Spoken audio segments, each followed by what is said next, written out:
Hello বন্ধুরা, তোমরা সবাই কেমন আছো? আশা করছি সকলেই ভালো আছো। সেপ্টেম্বর মাসের আজ 26 তারিখ, আজ বৃহস্পতিবার। বাজে এখন কিন্তু 11টা। মাম্মাম সোনাকে ঘুম পাড়িয়ে আমি আমার কাজ শুরু করে দিলাম। আজকে ঘর মোছার থেকে আমি আমার ব্লগ ভিডিওটা বানানো শুরু করলাম। বাইরে কিন্তু এখনও প্রচণ্ড বৃষ্টি হচ্ছে। বৃষ্টির জন্য থেমে না থেকে কাজ শুরু করে দিলাম, কারণ একটু বসেছিলাম যে বৃষ্টিটা কমলে তারপরে কাজ শুরু করব। এদিকে দেখছি না, বৃষ্টিটা তো কমার কোনো নামগন্ধই নেই, আর এদিকে মাম্মাম সোনা ঘুমালো। এই এখন যদি আমি না করি, পরে আমি আর কোনো কাজে হাত দিতে পারবো না, কারণ আজকে তো আমি চেয়ারে বসিয়েও আমি ওকে কাজ করতে পারবো না, কারণ বাইরে বৃষ্টি হচ্ছে আর ঘরেও বেশিক্ষণ থাকতে চাবে না। ঘরটা মুছে সমস্ত বাসন বের করে রেখেছিলাম, সেগুলোকে মেজে ধুয়ে ওখানে রেখে তারপরে আবার কাচাকাচিগুলো করে দিলাম, মানে জামা কাপড় কাচাকাচিগুলো করে নিলাম। আর এই এক চালাটা নিচেই আমি সমস্ত জামা কাপড় মেলে দিলাম। এবার চলো তাড়াতাড়ি স্নান টান করে, আবার তো পুজো বাকি আছে, আজ তো বৃহস্পতিবার, অনেক কাজও এখনও বাকি আছে, তো সেগুলোকেও করতে হবে। আর আমি না পুরো ভিজে গেছি, আর বাইরে না প্রচণ্ড পরিমাণেই কিন্তু বৃষ্টি হচ্ছিল। বৃষ্টি হলে না ভীষণ ভয়ে ভয়ে কাজ করি, জানো কেন বলো তো? মাম্মাম সোনা ঘুমিয়েছে, আর এদিকে আমি সব জলের কাজ করছি। কল চালালে না ঘরে কি হচ্ছে কিছুই বোঝা যায় না। মাম্মাম সোনা কান্না করছে না উঠে পড়েছে, ডাক দিচ্ছে, তো এইসব কিছুই বোঝা যায় না। ভীষণ ভয়ে ভয়ে এই বৃষ্টিতে একা একা কাজ করতে হয়। আর তোমরা যারা একা একা বাচ্চা নিয়ে থাকো তারা তো বুঝবেই আমার সমস্যাটা। তো আমি দুবার না আমি এমনি ঘরে চলে গেছিলাম, আমার মনে হচ্ছিলো যে উঠে পড়েছে, ও কান্না করছে।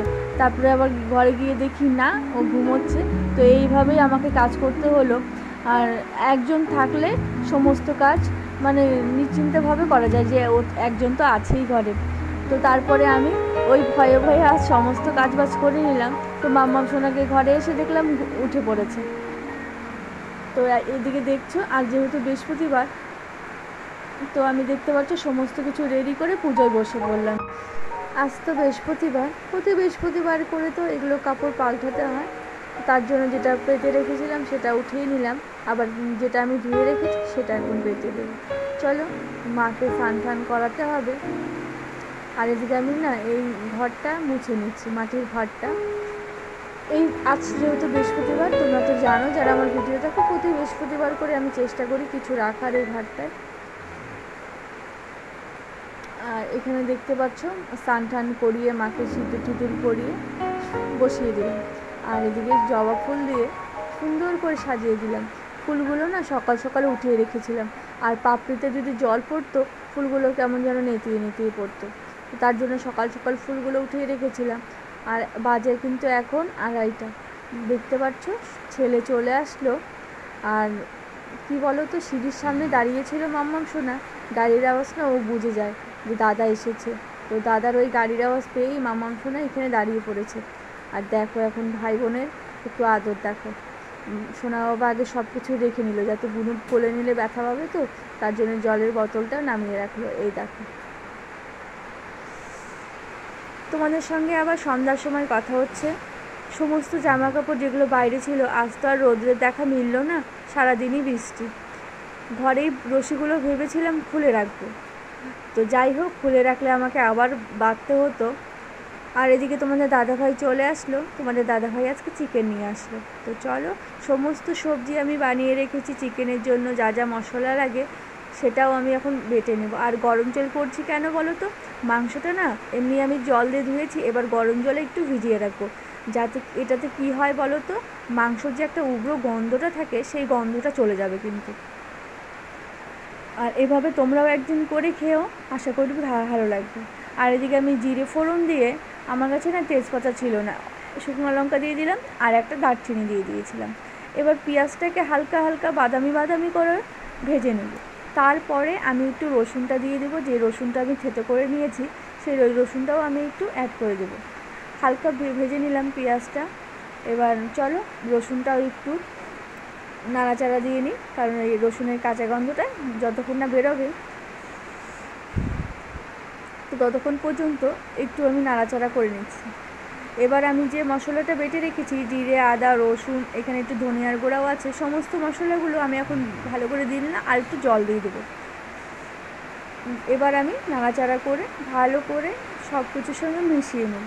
তারপরে আমি হলুদ লবণ এটাকে দিয়েও একটু নাড়াচাড়া করে তারপরে আমি যে মাংসটা গরম জলে আমি ভিজিয়ে রেখেছিলাম তো সেটাকে উঠিয়ে আমি একটু দিয়ে দেবো, পরিমাণ মতো লবণটা দিয়ে দিলাম, পরে লাগলে আবার একটু দিয়ে দেবো।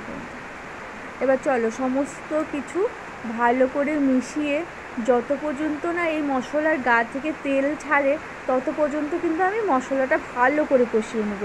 যখনই দেখবো মশলার গা থেকে তেলটা ছেড়ে দিয়েছে তারপরেই আমি মাংসটা কিন্তু অ্যাড করব। আর দেখতে পাচ্ছ মশলার গা থেকে কিন্তু তেলটা ছেড়ে দিয়েছে, পুরোপুরি মশলাটা কষানো হয়ে গেছে। এবার আমি যে চিকেনগুলো গরম জলে ভিজিয়ে রেখেছিলাম সেটাকে দিয়ে দিলাম। আর এভাবে রান্না করলে কি হয় বলো তো, উগ্র গন্ধটা কিন্তু চিকেনের একটা কিন্তু মানে কেমন একটা অদ্ভুত উগ্র গন্ধ পাওয়া যায় মাঝে মধ্যে, প্রতিদিন না পাওয়া গেলেও মাঝে মধ্যে চিকেন আনলে এই গন্ধটা কিন্তু পাওয়া যায়। আর এই গন্ধটা থাকলে না কারণ এটা ভালো লাগে না, কিন্তু চিকেনটা রান্নার পরেও থাকলে ভালো লাগে না। তো তার জন্য আমি এইভাবে গরম জলে ভিজিয়ে রাখলে গন্ধটা না হয় না কিন্তু। আর আজকে আমি গোটা পেঁয়াজ দিয়েছি, গোটা রসুন দিয়েছি, এর আগে না আমি কোনো দিন না গোটা পেঁয়াজ দেইনি। তবে কি বলো তো, দেখেছি অনেক ভিডিওতে দেখেছি, আজকে না ইচ্ছে হলো যে আমি একটা না গোটা পেঁয়াজ দিয়ে দেখবো কেমন হয় খেতে। আর এদিকে আমি কাশ্মীরি লঙ্কার গুঁড়ো সেটাকে দিয়ে দিচ্ছি এখন। আর আলু ঠালু আমি কাঁচা এই সমস্ত কিছু দিয়ে দিলাম, আর ভেজে নিলাম না।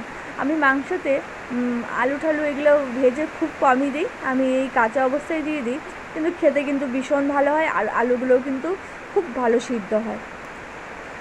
আর এবার দেখতে পাচ্ছ আমি ভালো করে এই মাংসটাও দিয়ে ভালো করে কষিয়ে নেব। একটু যত সময় না মাংসর গা থেকে লালচে লালচে একটা ভাব আসে তত সময় পর্যন্ত আমি এটাকে ভালো করে কষাবো, একটু সময় নিয়ে, কিন্তু এখানে তাড়াহুড়ো নেই। আর চিকেনটা যত ভালো করে কষানো যাবে তত কিন্তু খেতে ভীষণ ভালো লাগবে। আর এখানে দেখতে পাচ্ছ এবার আমি ভালো করে কষিয়ে নিলাম। আর এবার ছেলে চলে আসলো, বাজে কিন্তু এখন 8:30, বাইরে এখনও ঝিরিঝিরি একটু বৃষ্টি হচ্ছিলো। আর ছেলেকে না দিয়ে যায় ম্যাম, একটু আগিয়ে দিয়ে যায়, তো আমাকে আর আনতে যেতে হয় না। আর এখানে দেখতে পাচ্ছ আমি মাংসটা ভালো করে কষানো হয়ে গেছে। এবার আমি কী করবো বলো তো, পরিমাণ মতো জলটা দিয়ে দেবো। আর এখন ছেলে চলে এসেছে, এখন তাড়াহুড়োটা আমার বেশি বেড়ে যাবে। আর চলো এবার জলটা দিয়ে দিলাম। এবার জলটা ফুটতে থাক, নামানোর আগে একটু গরম মশলার গুঁড়ো দিয়ে নামিয়ে দেবো মাংসটা। আর দেখতে পাচ্ছ মাংস রান্না আমার কমপ্লিট। আমি কিন্তু সোনা বাবাকে খাইয়ে দিয়েছি, খাওয়ানোর পর তোমাদের সঙ্গে আবার ভিডিও শেয়ার করছি। আর দেখো পেঁয়াজটা প্রপারভাবে সিদ্ধ হয়েছে কিন্তু। বাই, আজকের ভিডিওটা এখানে শেষ করছি। সবাই ভালো থেকো, সুস্থ থেকো।